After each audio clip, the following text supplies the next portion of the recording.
Thanks very much, Junaid. Thanks very much for inviting me. Hello to my fellow fellows. It's nice to make the link, even if it's not in the same room. Just to develop what Junaid has said in his introduction about myself, just so you know who I am. I've been a UK Ministry of Defence political military analyst for 20 plus years. Most of that, as it turns out, I was studying Afghanistan from 2001 onwards. I did a couple of tours with the ISAF headquarters in Kabul. I worked at SIPRI, Stockholm International Peace Research Institute, and for the British Foreign Office. I cut my ties with government in 2014, and most of the work that I do now is in support of Afghan asylum seekers coming into Europe and particularly the UK. So just to be absolutely clear, I don't represent any government, any NGO or any academic body. The views are purely my own, just so you're absolutely clear. I'm going to take a leap of faith with the technology now and put up a PowerPoint set of slides. It was disconcerting to realise that in EFSAS I'm considered the leading edge of technological expert in doing this. Let's have a little try. Let's go with that. On the plus side, we reduce my face of green. I'm assuming you can all see that. I'm going to see a few nods and stuff. Yeah. All right. Great stuff. Thanks very much. There have been major peace developments in Afghanistan over the last couple of years. This has been cause for cautious optimism. On the 29th of February 2020, there was an important deal was signed in Doha between the Americans and Taliban, which made provision, amongst other things, for the withdrawal of US forces from the beginning of next year. And after 6 months of delay, the Taliban and the Afghan government are now finally sitting down together. There's been no progress as yet, and I think we'd be naive to expect rapid progress of any sort at the moment.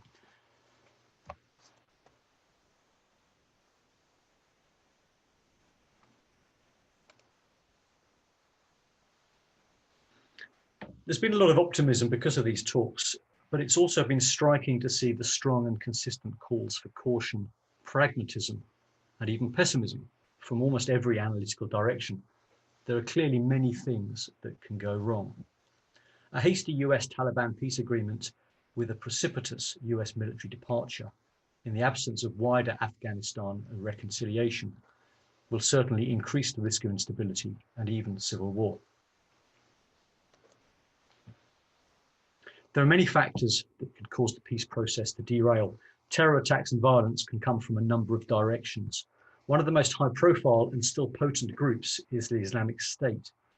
In Afghanistan, the Islamic State group is known as Islamic State-Khorasan Province, ISKP. I mean, there are various terms that you can use, but that's the term I'm going to use for this talk, the ISKP. Khorasan, as you can see on the right of this slide, is the name given to the province for Islamic State's intended caliphate. It's a very large area. It covers Central Asia, Afghanistan, Pakistan, in India, amongst others. Now, ISKP are under pressure and suffering reverses in Afghanistan and that area, but the potential to destabilize the situation in Afghanistan is still very real. So what I want to do today is give an overview of their presence in Afghanistan, what they've been up to and the role that they might play in the future. So Islamic State in the Middle East arose out of a splinter faction from Al-Qaeda, from the chaos of the conflict in Iraq from 2003 in the aftermath of the American-led coalition invasion of Iraq. The vision was and still is to establish an Islamic caliphate. This caliphate would cover North Africa, the Mediterranean, Southern Europe, the Middle East, and large parts of Asia. In 2014, Abu Bakr al-Baghdadi announced the creation of the caliphate. He did this while they still held large areas of Iraq and Syria. By 2019, these ambitions had suffered a series of reverses, but franchise groups were emerging elsewhere. So there have been reports of an IS presence in Afghanistan and that area from mid-late 2014. The first leader, Hafiz Saeed Khan, was seen in a video in January 2015 announcing his allegiance to Islamic State. And the main operation areas were and still are more or less in the east of Afghanistan, Nangarhar and Kunar province in particular. They've established bases, weapons and ammunition dumps, training camps, and pro-ISKP mosques and madrasas. These have been established in the districts dominated by ISKP in these provinces. In 2015, the numbers of fighters under ISKP command were assessed by the US military as being in the low thousands, so something like 1,000, 2,000 or 3,000 fighters. And by comparison, and with caveats about the difficulty in getting accurate figures for insurgent groups, the Taliban were judged to have in the region of 40 to 80,000. So just to give you a sense of proportion. The Afghanistan Analyst Network has rightly cautioned that the many reports of ISKP fighters are inaccurate, and they warn against assuming that the existence of foreign fighters in itself was automatic proof of ISKP presence. Earlier this year, the United Nations in July assessed that there might be around 2,000 ISKP fighters. So there's some kind of consensus on the number of forces available. There are a mix of nationalities fighting within ISKP. Many came originally from the Tehrik-e-Taliban Pakistan, TTP, the Pakistani Taliban. Some of these had been in Nangarhar province for several years, from around 2010, where they'd been sheltering from Pakistani army pressure on their own sanctuaries in western Pakistan.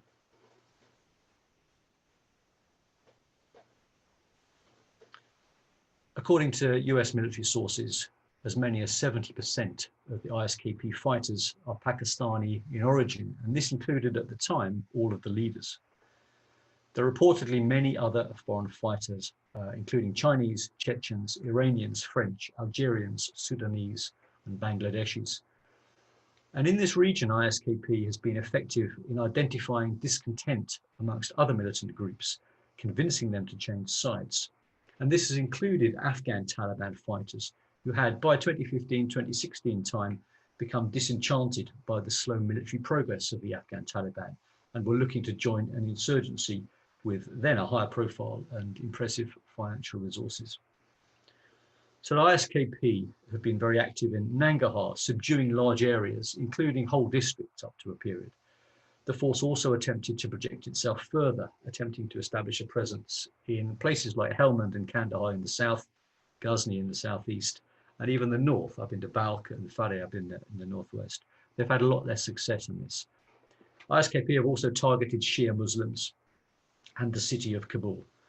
Mass casualty attacks are a major feature of ISKP's military operations, and ISKP would love to trigger sectarian violence. Now, there are major concerns, particularly amongst the Hazara ethnic community in Afghanistan, about sectarian violence. And there were worries that sectarian violence of the sort encountered during the Civil War in the 1990s, but this has largely been avoided thus far. And in some parts of eastern Afghanistan, there is a more complex three-way conflict involving the Taliban and the Afghan government against ISKP. So having talked about the rise of ISKP, we can reflect on the more recent years. Afghan government and American fighting power against ISKP has intensified in the last 2 or 3 years, with US air power a prominent, although sometimes inaccurate, feature. In 2017, Donald J. Trump declared that the largest non-nuclear US military bomb had been dropped against ISKP insurgents in Nangarhar. By August 2018, at least 4 ISKP leaders had been killed and many sub-commanders, and this was having an impact on ISKP fighting power. Although the number of attacks that ISKP was able to generate was going down, the lethality, the number of people they were managing to kill in these attacks, was going up. But ISKP was clearly encountering difficulties. Their interpretation of Islam was harsh, even by Taliban standards. ISKP experienced local uprisings and resistance in some of the areas that they were trying to dominate in the east. They were obviously struggling to expand across Afghanistan and develop support and recruitment. In 2019, at the end of 2019, a series of military operations against ISKP saw a collapse in their capabilities, and the scale of their defeat was significant. And the Afghan government, suggesting that around 600 fighters had surrendered. Half of these fighters were foreign. Many had surrendered with their families, so indicative of a kind of a long-term intent in Afghanistan. The United States and President Ashraf Ghani both declared victory against ISKP, but this was risky and likely very premature. So ISKP have managed to establish themselves, demonstrate particular military potential, and they still seem to be hanging around. And looking ahead in the context of the peace talks, ISKP is a rogue and dangerous group that's not part of any process. They reject the Taliban and the peace talks. They're keen to spoil and disrupt anything that brings stability to the region. They've suffered major reverses, but they still have a presence and a capability. A suicide bomb or two in Kabul during sensitive points of the peace talks could be extremely destabilizing. So ISKP have the real potential to be a disruptor. Eastern Afghanistan allows them the potential to do this, offering valuable resources and opportunities for all insurgent groups. It borders the safe havens in Pakistan. The Spingar mountain range that forms the southern boundary between Nangarhar province and Pakistan is a tough geographical barrier, difficult for US, Afghan or Pakistani militaries to penetrate. The Khyber Pass area offers a good smuggling hub for arms, fighters and narcotics.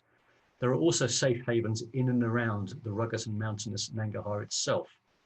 Other militant groups have long-standing transport, communications and infrastructure networks in place, allowing good opportunities for cooperation. There's a lot of uncertainty about the direction of the peace talks, or if the discussions will collapse or stagnate. It's very plausible that hardline Taliban elements might reject negotiations and splinter away, looking for more extreme options, such as collaboration with ISKP. There's a good article, and it only just occurred to me as we went online, by Borhan Osman in the USIP paper from June 2020, which I commend you to. And he's looking at the motivation of Kabul middle-class youths who are turning to join ISKP, partly out of frustration, partly out of the purity of the ideology. It's Borhan Osman. It's a really useful paper to look at some of the motivations for recruits. So just to sort of draw these together, it seems to me ISKP is in a similar position as the Taliban were in early 2002, broken and dispirited, but not irretrievably dispersed. In 2002, the Taliban laid low for months, regrouping, rearming, and retraining. They took advantage of the safe haven opportunities in Western Pakistan, and then they were ready to return to the fray. We should expect this from ISKP. There are already reports of ISKP regrouping in Kunar province, which is another rugged Afghan province to the north of Nangarhar, which also borders Pakistan. This includes funding from Gulf states for madrasas and mosques. It's likely that the ISKP will do what their now deceased leader Baghdadi was advocating in 2019, that they should widen their reach, connect with other insurgent groups, and prepare to exhaust the enemy by attrition. Kabul will remain a high-value target for ISKP and its affiliates. And since the signing of the peace deal between the United States and the Taliban, ISKP have launched many attacks into the capital, including on a maternity hospital, a Sikh temple, and during the inauguration of President Ashraf Ghani. So my final thought, out of proportion to their size, ISKP could yet have a very negative impact on the peace efforts. Their presence and capability could even increase in some scenarios. For example, splits within the Taliban causing defections to ISKP. It's far too early to declare ISKP defeated in Afghanistan. Well, thanks very much for listening. I'll stop the slide there. Okay. Thank you, Mr. Tim Foxley. We just because you were talking about ISK Afghanistan and the peace deal, before we wait to the end, there is a question for you, so we can maybe do that now already. It's asked by someone who has introduced himself as a socio-political leader from Jammu and Kashmir, and he asks, do you think it's a good deal between these two? Secondly, does this deal send a wrong message to the world that Taliban is more powerful than the USA and NATO? And as a follow-up on that, I don't think it sends that message, but I understand what he's trying to say.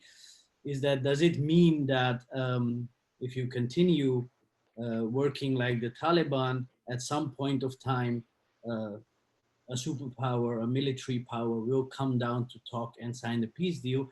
And just as a footnote to that, my question is, how will this affect other groups, terrorist groups in South Asia?